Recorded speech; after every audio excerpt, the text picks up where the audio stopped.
Let's start by opening the document or the steps that we have made.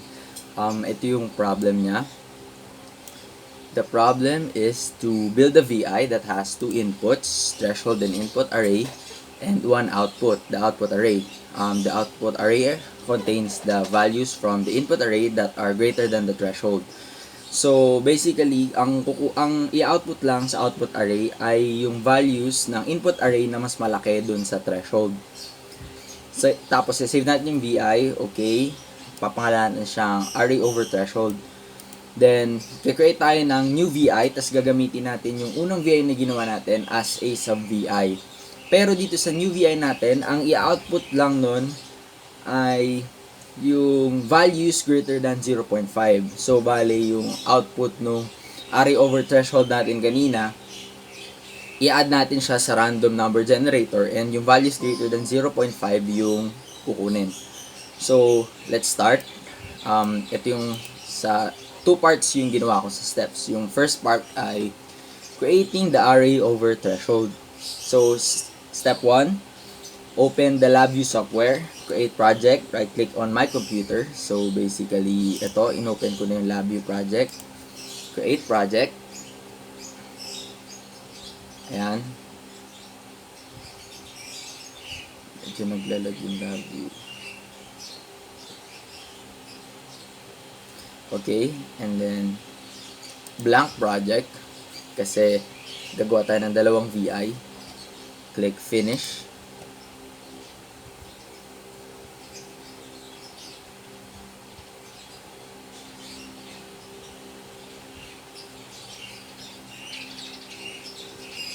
Okay, and then sabi dito ay right click on my computer and then new VI.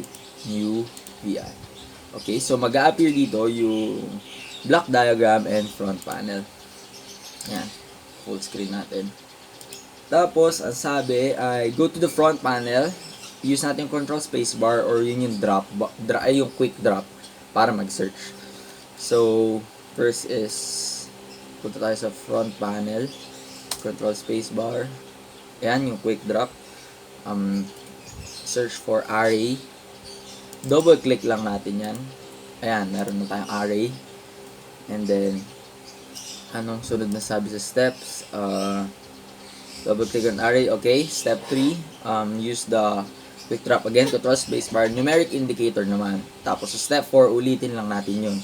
Tapos papangalanan natin yung mga array natin. Okay. Search for numeric indicator. Ilalagay lang natin siya sa loob ng array. Ayan. Tapos, pwede natin itong i-highlight and then press control para makopy. Ayan. Or pwede naman natin i-repeat yung steps. Ayan. Tapos, papangalanan natin to. Rename this to input array. Okay. Yung isa ay threshold. And then yung last one is output array. Okay, ayan. Note na yung mga arrays natin, pwede natin siya i-drag. Ayan. Para, syempre, array siya, so pwede siyang magkaroon ng maraming elements. Ayan, okay. Let's proceed to the next step. Step 4. Yun, okay, nagawa na natin yun. Step 5, go to the block diagram, create a loop. Tapos, use the quick drop again para mag-search ng for loop. For loop yung gagamitin natin. Okay, let's go to the block diagram. Move lang natin to. Then, control space, for loop. Pwede mo siya double click or pwede mo press enter. Tapos, ang paggawa ng for loop, i-drag mo lang siya. Yan, ganyan. Okay. And then, next is step 5. Okay, step 6. Right click on the input array, change it to control. Do the same for the threshold. So, yan. Kung makikita natin, nasa left side yung input niya. Kasi hindi pa siya control. So, right click. mag-load. Ayan. Change to control. Ayan. Ganun din sa threshold. Change to control. Ayan. Okay, next. Step 7, just a quick drop again. Double click on greater, yung question mark. Yan ang gagamitin natin. Yung greater para mag-compare ng values. Ayan. Greater. Yung greater question mark lang. Yun lang. Ano ba ginagawa ng greater? Ang ginagawa ng greater ay nagko-compare siya ng dalawang values. So, in this case, input array and threshold. Anong comparison ginagawa niya? Ang ginagawa niya basically is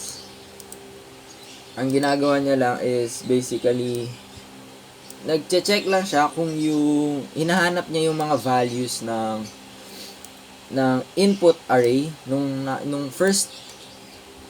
Basically hinahanap niya lang yung values na true, yung mas malaking values ng first input niya. So, ayan, okay. Next step. Step 8, use the quick drop again, search for boolean. Boolean naman yung i-add natin, tapos connect natin. Ayan. Boolean. Basically, yung ginagawa lang naman ng boolean is kino-convert niya yung value, yung true or false na nakukuha natin doon sa greater. Kasi ang nakukuha ng greater is input array, greater is set greater than the threshold. So, yun yung comparison na sinasabi natin kanina. Ang sagot niya lang is true or false. So, kung yung first index ng array ay true, mas malaki dun sa threshold, true siya. So, kung mas maliit siya, false. Yun, ganun lang. Tapos, ang ginagawa na itong boolean ay ginagawa niya lang 0, 1 yung values. Malalaman natin mamaya kung bakit ginagawa natin 0, 1 yung values. Next is, quick drop again, step 9, use I32. Press space, I32, to long integer. Yan. Ang ginagawa lang naman ito is basically ni-round off niya yung values. Pero in this case, kahit wala na tayo nitong I32 kasi 0 to 1, wala naman magkakaroon ng decimal value doon. So, wala naman kailangan i-round off. And then, okay, dapat i-connect natin yung I32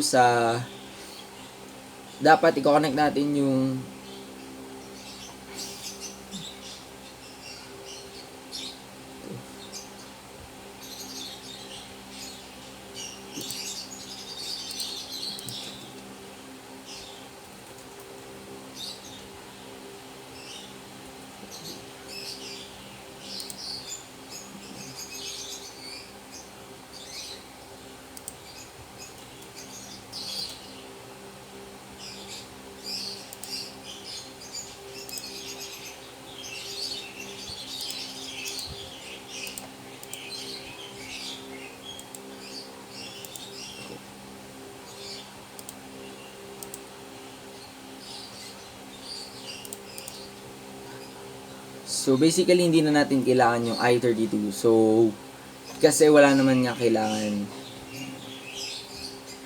Tapos, i-connect natin yung output nitong boolean dito sa loop counter. Kasi, I32.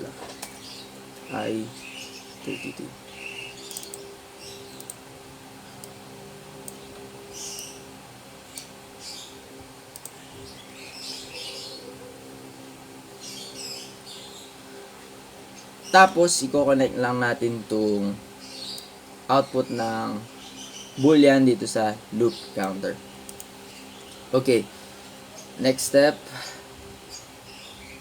Step 10. Search and place. Add array elements on the block diagram.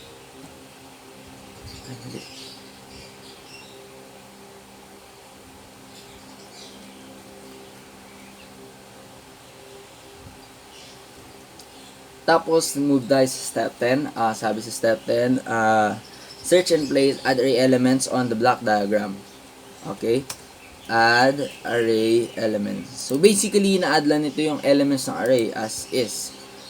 So, i-connect lang natin siya dito sa add array elements and then sa loop counter ng for loop. Anong nangyayari dito sa part na to? Ang nangyayari dito sa part na to,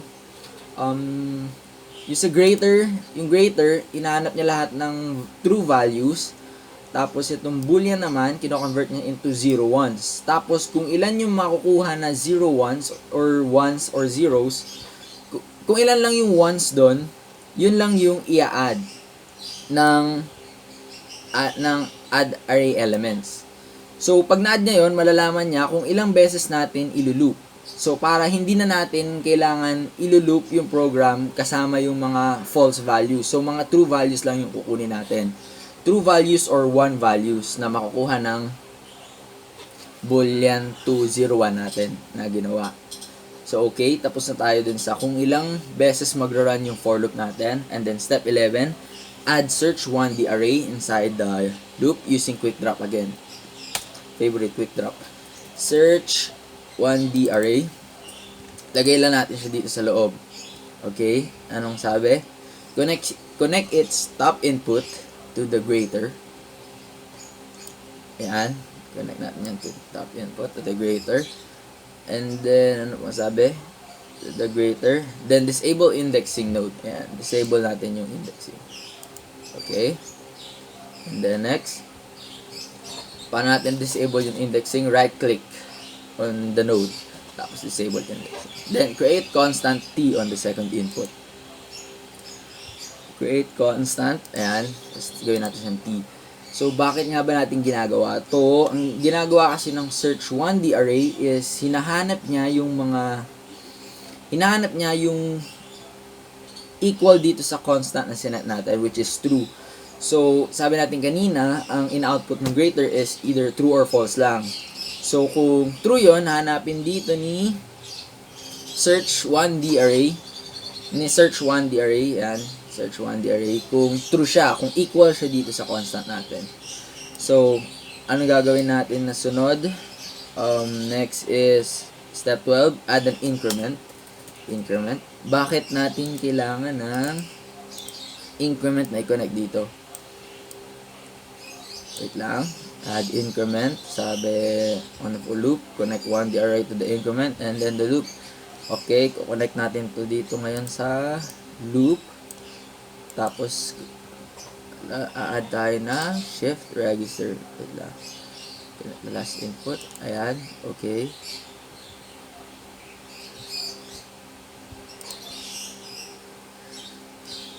Place a node to a shift register. Okay, shift register. Create.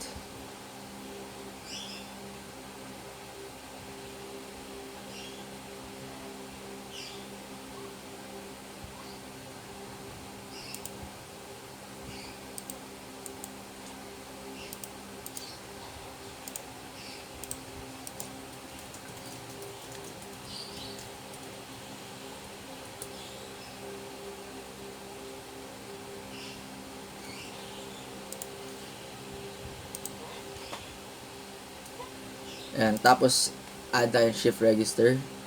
Ito lang yun sa node. Ang pag-add ng shift register, right click lang natin dito sa loop, tapos add shift register. Ayan, lagay tayo dyan. And then, ito pala is i-reconnect natin siya dun sa shift register. Ayan. Anong ginagawa ng shift register? Basically, store lang siya ng values dito sa loop, and then pwede mong gamitin ulit yung values na na-store mo. Tapos, dun natin i-connect yung start index. Ano bang ibig sabihin ng start index? Ibig sabihin is, dun siya nagsa-start i-check kung pang ilang index sa loop niya nakita yung true or false na yun. So, okay. Ganun lang yung ginagawa niya. So, ibig sabihin, pag nakakuha tayo ng match, sa first, sabi natin start tayo sa 0 index, lagi 0 index yung start. So, pag nakakuha tayo ng match doon, mag-increment siya ng 1.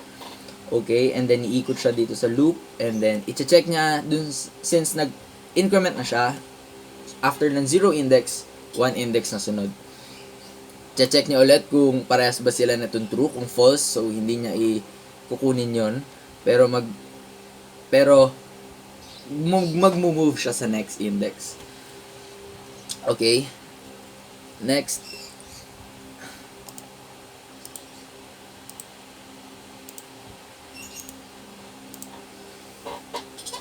Okay, so next is step 13. Step 13, okay. Step 13, search and add index array. Search, control spacebar is key. Okay, yung second input niya, i-connect natin siya dito. Sabi, sa output, wait lang, saan na ba? Okay, input, or the output of search 1D. Connect the first to the input array, crossing the loop. Ayan, i-cross natin yung loop. Ayan. And then, disable indexing, kaya yan naka-X. Okay na siya. Tapos, output, connect natin yung output niya sa output array. So, basically, ang ginagawa lang ng index array na to is binabalik niya yung elements. So, ang nakuha lang natin, di ba, dito sa search 1D array is true, yung mga true lang.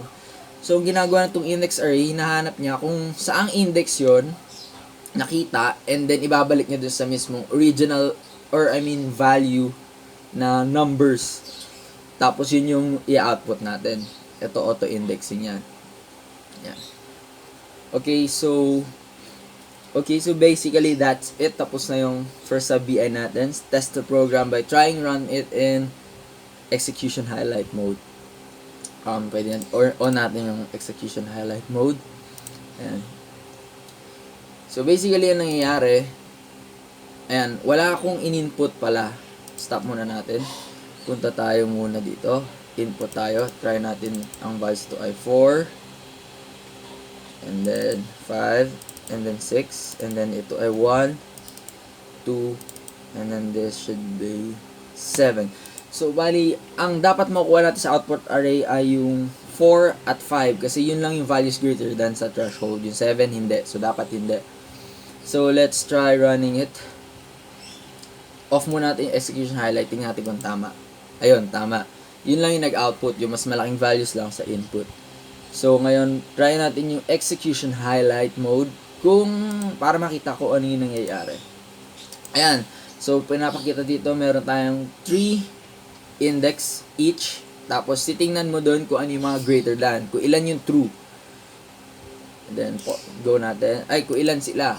Okay? So, 3. Nakikita nila na may 3 indexes. Ayan. Ang na-add lang dito, kung nakita natin kanina, ay 2. Kasi 2 lang doon yung true. 2 lang doon yung may 1. Kasi, syempre, 0 plus 1 plus 1, 2 lang. So, ibig sabihin, 2 times lang mag-run yung loop natin. So, dito, nag-start siya sa first. Ayan. Ayan.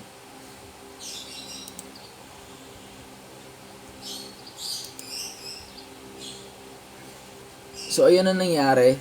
So, pagka true siya, magbibigay siya ng value dito, and then, yun yung i-output niya. And then, pag false siya, negative yung value na nilalabas niya. Okay, ayun yung second run. So, bali, 2 beses lang siya nag-run. So, ayun lang basically.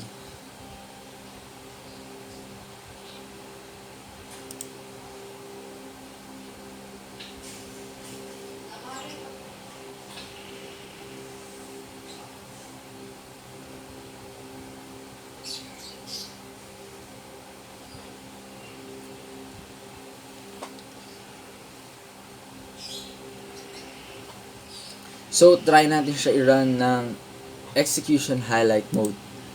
So, ayan. So, makikita natin 3. Meron tayong 3 arrays each. Na may 3 index each. Tapos, nakikita niya dito, 3 sila. Ang lalabas dito is 2 true, 1 false. Kasi nga, ayan, 2 true. Ayan, first 2. And then, false yung last. So, basically, makita lang niya dito is 1, 1, 0. So, 1 plus 1 plus 0 is equal to 2. So, ibig sabihin dapat 2 siya dito, and then 2 lang yung loop count natin. So, 2 beses lang mag-run yung loop natin. And then, continue natin. Ayan, as I said, 2. Tapos, ito, makikita nyo, 3. Okay, yan. 3 yan. So, mag-start tayo sa first index. Sa first index, titingnan niya kung true. Pag true yan, dediretso siya agad sa index array natin. Tapos, hanapin niya yung element yung mismo exact na value nung index na yon. So, yung 0 index, which is yung first, kinumpare natin yung 4 sa 1. So, pag true yon, i-output niya yun dito. Okay, ayan. 4 nga.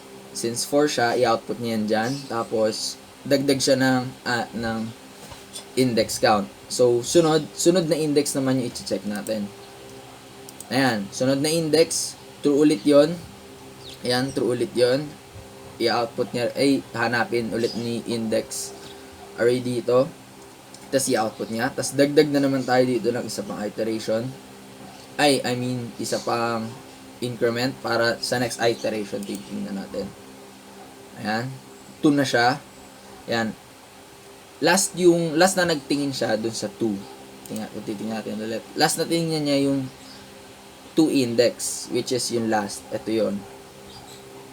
Ayan, negative yung lumabas kasi false siya. So, hindi niya in-output yon. 0 lang yung in-output niya. Ayan. Okay. So, try natin i-run ulit. Ayan, 4 and 5 lang yung lumabas. And then, sabi dito is save the VI. Control S. Pwede natin yung i-Control S. Gusto ko mag-create ng new folder. Save the VI. Saan ko ba siya pwede save? Dito na lang sa Roger Viadante. Ang pangalan ng VI na to ay array over threshold. Tapos okay. Ito naman is save din natin yung project is arrays, graphs, and clusters daw. Okay. Yeah. So, tapos na tayo sa first part. And then, let's go to the next part is creating using over array threshold. Yung part 2 na i-add natin siya sa random number generator and then i-output lang natin yung values greater than 0.5. Step 1, go back to the Project Explorer. Ayan, right click on this as new VI. Mag-work tayo sa new VI. Ayan. Okay, step 2. Copy natin yung buong diagram. Copy, pwede natin i-copy. Ang napansin ko lang, pwede ka mag-copy dito sa lab view basta naka-open yung parehas na files. Okay, yan. Kinopy ko na. Anong sunod na sabi? After natin i-copy, highlight everything. And on the edit tab, create sub VI. Edit tab. Create sub VI. Ayan. Ayan. So basically, yan lang yung mangyayari. Hindi natin siya pwedeng hindi kasama sa sub VI yung input-output arrays natin kasi nanghihingi siya ng values. Nanghihingi siya ng values. So, hindi natin pwede, since nanghihingi siya ng values, hindi siya pwede maging sub VI kasi kadalasan, pag ginamit mo yung sub VI sa panibagong VI, pag ginamit mo yung sub VI sa panibagong VI, hindi siya nagpo-prompt na manghingi ng values. So, dito, kailangan niya talaga mag-prompt manghingi ng values kasi, ayun nga, ganun talaga. So, ganyan lang talaga siya. Okay? So, next, use the quick drop and then add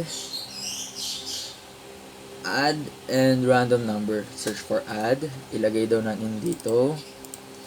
Tapos, random number yan. Okay. So, i-connect daw natin sila.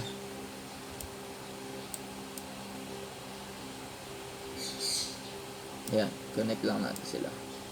Anong ginagawa ng add? Basically, ina-add niya lang sa random number generator dito sa second output. Nag-add lang siya ng output na itong una.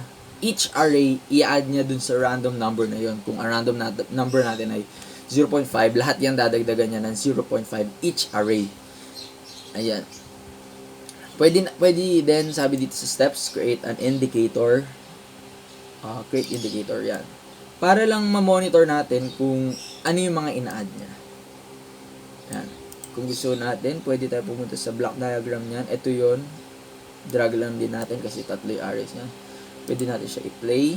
Ayan, kung makita nyo, ang in-output lang kanina is yan. Sa output, ito lang yung dinagdagan ng random number generator. Pwede din tayo maglagay dito na wait lang, ha? Yeah. Pwede rin tayo mag-indicator dito para makita natin kung ano yung value na ina-add ng random number. So, play ulit natin. Makita natin, ayan. Ito yung value na ina-add nila dito sa 4 and 5. Ayan. Ayan. Okay.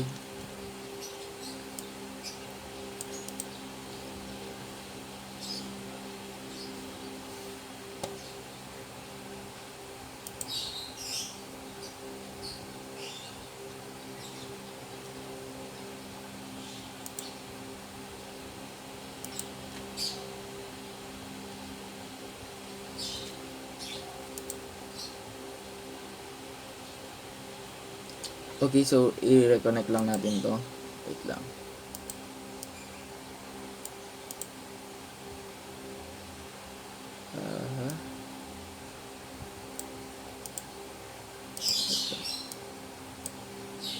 I-reconnect lang natin.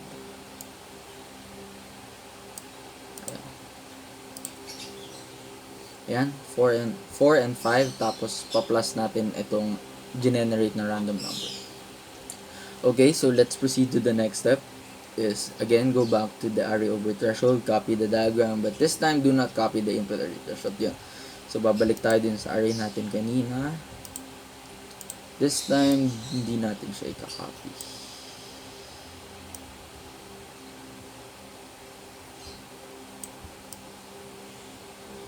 Ayan.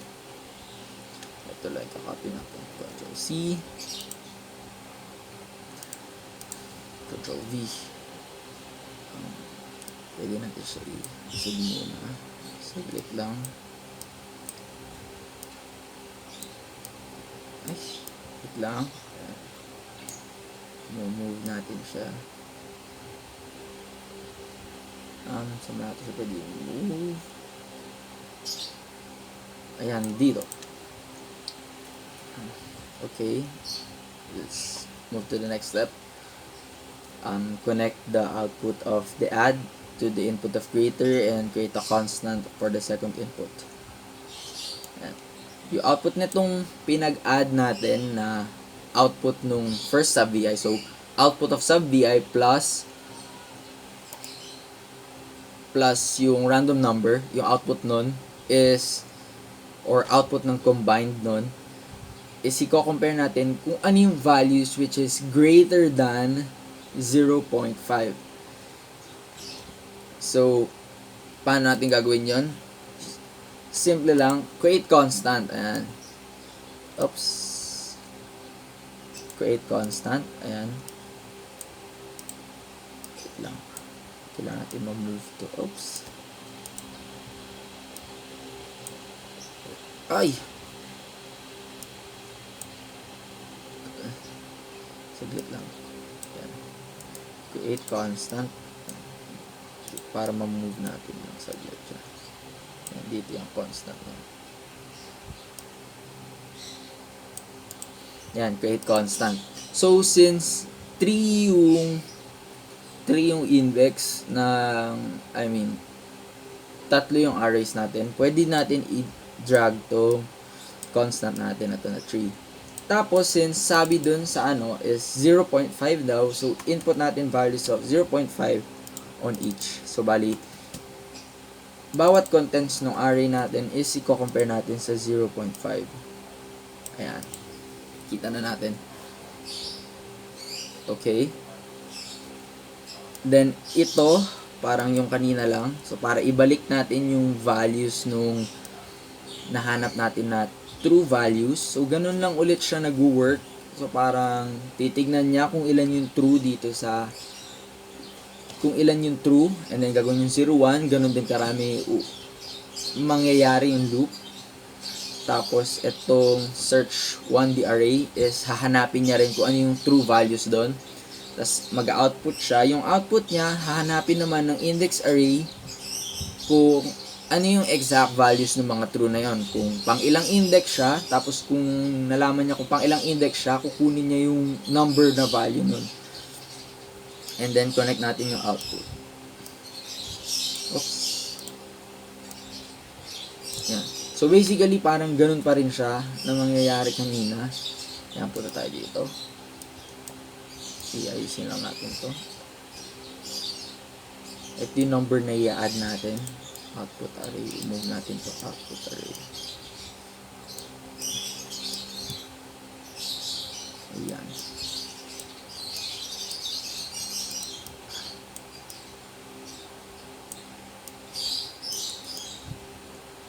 So, ang mangyayari, input and output natin, mag-a-add tayo ng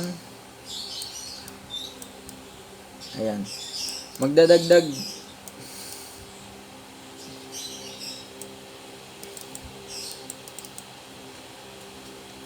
output plus sub vi output plus random number plus random, yun na lang ganyan. Okay, so try natin siya i-run kung tama.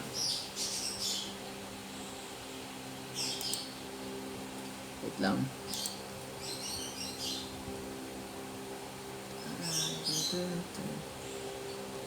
Wait lang, hindi pa yata tayo tapos.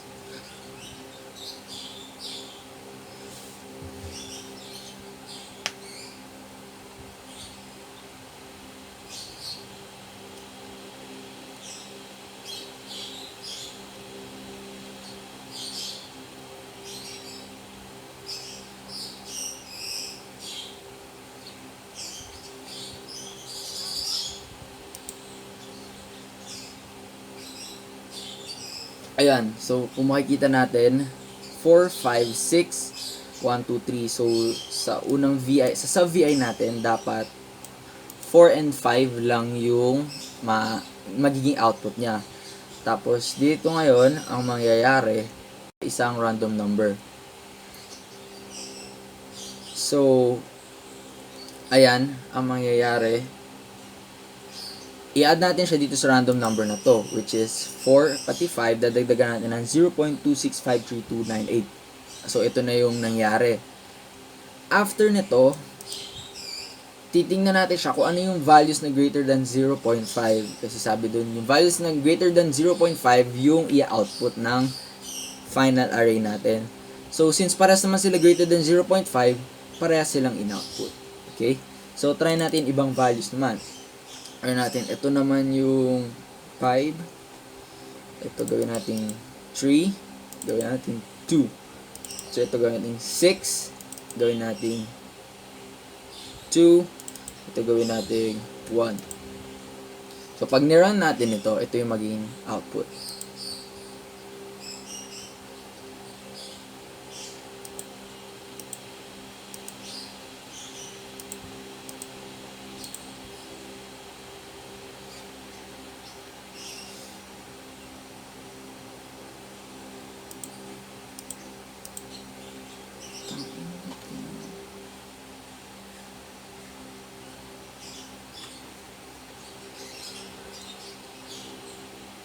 Ayan, so ito yung magiging output. So parang ang i-output niya lang dapat is yung may 3 and 2 kasi yung 5 hindi kasama. So 3 plus 2.00 something, ni-round off niya, and then 2 plus ito. Ayan.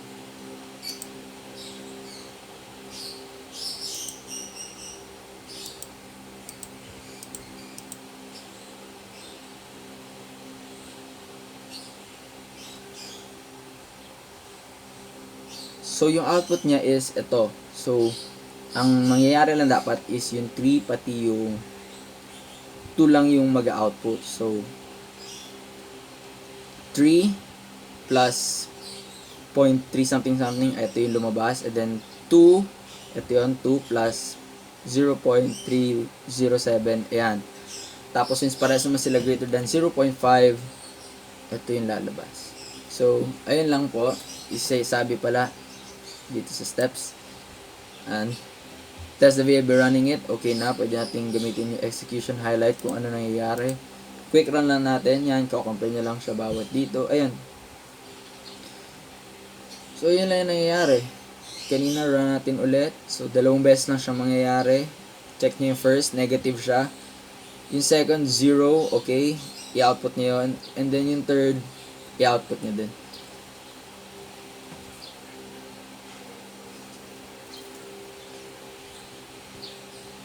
So, ayun lang. Thank you. So, ayun lang. Then, save the VIS using array over threshold. Tapos, save the sub VI. Control S. New. So, bago yan. Using array over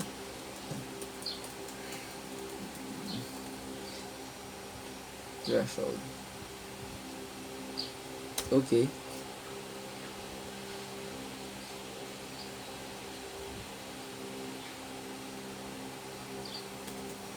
Using array over threshold.